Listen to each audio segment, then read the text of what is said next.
Eu converso com o professor Alan, da Faculdade de Medicina de Ribeirão Preto, do Hospital das Clínicas. O assunto de hoje é o sono. Professor, o senhor falou no bloco anterior, nos blocos anteriores, sobre a necessidade de se dormir. Em média, 8 horas. Digamos que uma pessoa durma durante anos e anos, 6 horas em razão de suas atividades profissionais, familiares. Lá na frente, dá para recuperar aquelas 2 horas que faltaram por dia? Eu não me recordo de um estudo que demonstre isso, né? Mas eu acredito que não. Tá? Perdeu. Perdeu. Mas a longo prazo.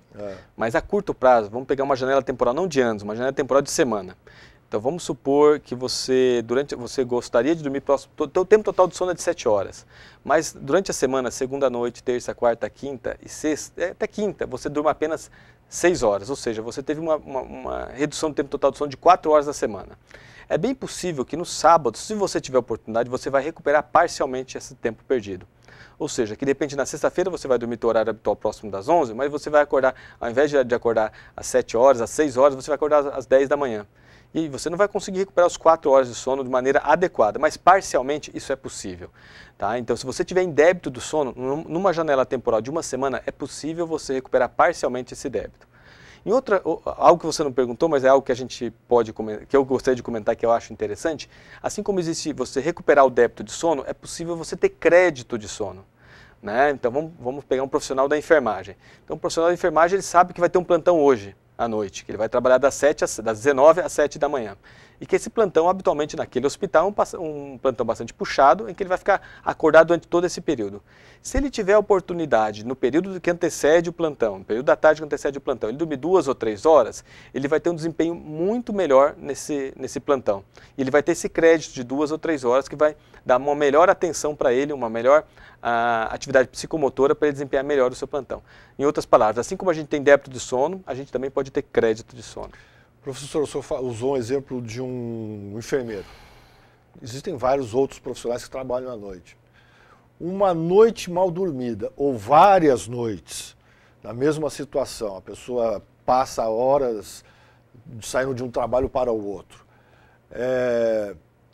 equivale, o senhor tem uma pesquisa, me parece, a respeito disso, a ingerir bebida alcoólica? Isso. Tem um trabalho, né, publicado numa revista específica de sono, né, que teve bastante repercussão, em que ela avaliou a equivalência do ponto de vista de direção, ou a chance de você bater um automóvel. Ela observou a equivalência do uso de álcool com privação de sono. Ou seja, eles tentaram ver se a privação do sono tinha um efeito sedativo, um efeito psicomotor semelhante ao uso do álcool, do etanol. E o que eles observaram? Eles pegaram grupos de jovens e dividiram um grupo de jovens, tomaram 2 latinhas de cerveja, 4, 6, 8, 10 e 12 latinhas e colocaram no simulador de direção.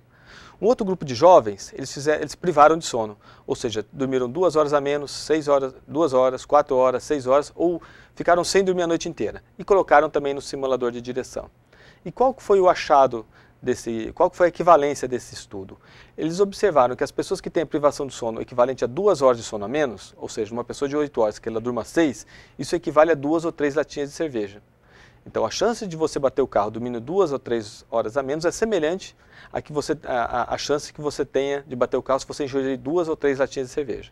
Que hoje, do ponto de vista legal, qualquer ingestão alcoólica está proibido, né? Mas não existe qualquer orientação em relação ao tempo total de sono. Se a gente for um pouco mais extremo e observar aquele indivíduo que não dormiu à noite, que isso pode acontecer em profissionais de saúde, profissionais militares, né, quem trabalha com segurança e outros aí, né, que passam de repente um período inteiro sem dormir, a chance de acidente automobilístico provavelmente é grande. E equivale a quantas latinhas de cerveja? São 10 a 12 latinhas de cerveja. Então aquele profissional, né, que passou a noite inteira sem dormir, a chance dele, ele pegou o carro, a chance dele bater o carro nesse modelo é semelhante a chance que se ele tivesse ingerido 10 ou 12 latinhas de cerveja, o que é muita coisa. Não tem nenhum medidor de sono, né? Não. Portátil, né? Tem aquele que mede para saber se bebeu, mas portátil não tem. Não, desse tipo não tem. E por falar em sono, professor, dormir à tarde faz bem? Dormir à tarde, assim... Aquele cochilo que dá depois do almoço. A gente pode abordar isso de diversas maneiras, isso é variável de indivíduo para indivíduo, né? E de cultura para cultura. Então, a gente pode falar que nos países latinos, né, vamos pegar no interior da Argentina, no interior do Uruguai, existe o comportamento da siesta, em que o indivíduo vai ali durante o período, ao final do almoço, até o início da tarde, ele vai ter 2 horas, excepcionalmente 3 horas de sono. né? A maioria dos outros países do Ocidente, exceto esses países latinos, não tem esse tipo de comportamento. O que eu posso dizer, assim, dentro da nossa sociedade, né, da sociedade brasileira, é que para quem não tem insônia, cochilar depois do almoço, que habitualmente é o horário que a gente cochila, não tem nenhum problema. Tá? Habitualmente, cochilar depois do almoço, para quem não tem insônia, habitualmente tem uma função restauradora. Você consegue melhorar sua atenção, sua capacidade intelectual, né, e psicomotora também. Entretanto, naquela pessoa que tem insônia, ou seja, que demora mais de 30 minutos para dormir, o cochilo à tarde ele tem efeito deletério. Então, na pessoa que tem insônia, ele não deve dormir à tarde. E na pessoa que não tem insônia, se ela sentir a necessidade de dormir depois do almoço, ela pode fazê-lo, porque não vai ter maior impacto. Na verdade, vai ter uma propriedade mais restauradora. E quanto tempo? Isso é variável, tá? Então, muitas vezes, quem dorme à tarde pode ser uma recuperação de um tempo total de sono noturno reduzido. Então, vamos supor, então, se você dorme próximo de 6 horas e meia à noite, 6,5 horas, e o teu tempo total de sono é de 7 horas e meia, é bem possível que durante o dia você queira cochilar. Então, o cochilo vai durar ali 30, talvez 60 minutos. Tá? Então, esse para você ter durante 24 horas, o teu tempo total de sono de 7 horas e meia, que depende do que é o teu ideal. O que a gente pode dar de orientação é o seguinte, tem momentos que a gente cochila e que a gente acorda mal. Então, acho que provavelmente já deve ter acontecido contigo, mas já aconteceu comigo. Eu, de repente, for cochilar à tarde, eu abro o olho, eu não sei se eu estou no pé da cama, se eu estou na cabeceira, eu não sei que oração, nossa, eu me sinto desorientado, aquela angústia, né? Então, um pensamento difícil, lentificado, aí eu saio da cama com aquele peso, né? É bem possível que você acordou no momento que não seja adequado do sono, que é o sono que a gente chama de ondas lentas. Então, quando a gente acorda no sono de ondas lentas, tem aquela sensação, nossa, eu acordei pior do que quando eu fui dormir. E ele habitualmente acontece ali depois de 20 minutos, 30, 40 minutos de sono. Então, se você acordar entre 20, numa pessoa normal, entre 20, 30, 40 minutos, é bem possível que você vai acordar até 60. Você vai acordar nessa faixa do sono e vai se sentir mal. Se você acorda nos primeiros 20 minutos do sono, provavelmente você não vai chegar nesse sono que dá esse mal-estar. Então, você vai acordar bem. E se você acordar depois de 80 minutos, 90, provavelmente você vai estar numa outra fase do sono, que é o sono REM, um sono bastante profundo, que você também vai acordar bem. Em outras palavras, se você for cochilar, procure evitar dos 20, 30 minutos até os 60 minutos, que é um horário que se você acordar, você tem aumenta a probabilidade de você ter esse mal-estar ao despertar. Ou então cochila 20 ou então mais de uma hora. Mais de uma hora, é isso. Em outras palavras, é isso. Perfeito. Tá certo.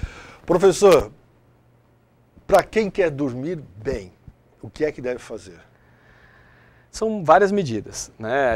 Tem gente que chama isso de higiene de sono, outras pessoas chamam de boas práticas relacionadas ao sono. Então, são atitudes simples que a gente vai realizar no dia a dia e à noite, que aumentam a nossa probabilidade de dormir, que aumentam a nossa qualidade do sono. Eu vou comentar algumas aqui. Uma que é bastante importante, ou talvez a mais importante, é a rotina relacionada ao sono. Você deve ir para a cama e levantar habitualmente nos mesmos horários. Você não deve ter grande variabilidade de noite para noite. Uma outra prática é você ir para a cama apenas quando você tiver sono. Né? Então, não adianta você ir para a cama se você estiver alerta, estiver com sono. Se você for para a cama alerta, você vai ficar pensando muito. E vai pensar habitualmente coisas que não são tão agradáveis. O que você não fez no dia, o teu planejamento para o próximo dia, vai te deixar um pouco angustiado, um pouco ansioso e vai aumentar o alerta e você não vai ter sono. Ou seja, você deve ir para a cama apenas no momento que tiver sono. Você deve ter também o que a gente chama de rotina de desaceleração. Ou seja, você deve sinalizar para o organismo que o horário do sono está chegando. Né? O nosso sono ele não é como um interruptor, em que eu estou acordado e de repente eu aperto o botãozinho e durmo. Ele não é assim. A gente precisa ter pistas, né, para o nosso organismo para a gente ficar sonolento. E nessas pistas, o que a gente orienta? Habitualmente, a gente fala que 2 horas antes do seu horário desejado de dormir, você deve diminuir suas atividades. Né? Então, se você está assistindo televisão, reduz o som. Se você está assistindo televisão num ambiente muito claro, você reduz a luz do ambiente, deixa mais escuro, deixa na penumbra, né, nessas primeiras 2 horas. 1 hora antes de dormir, você reduz ainda mais suas atividades. Aí você não vai mais checar e-mail, não vai mais usar smartphone, pode até ver mais um pouquinho de TV, mas uma atividade mais adequada seria uma leitura.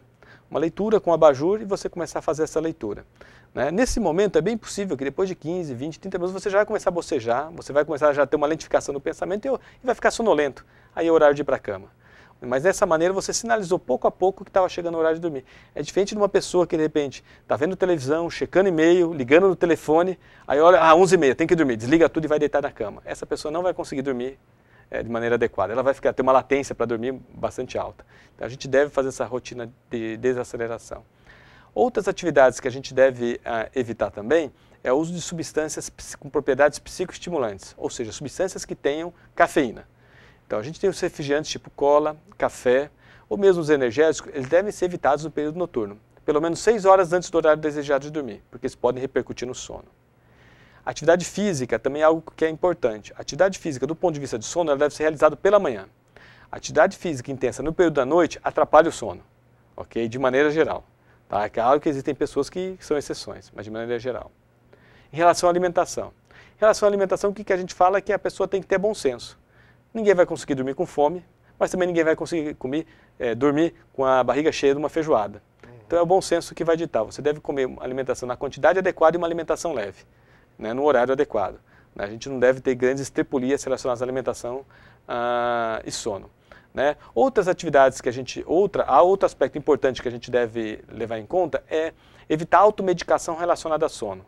Então, o uso de substâncias, principalmente remédios para dormir, eles podem ser utilizados quando sob orientação médica. Sem orientação médica, eles não devem ser utilizados.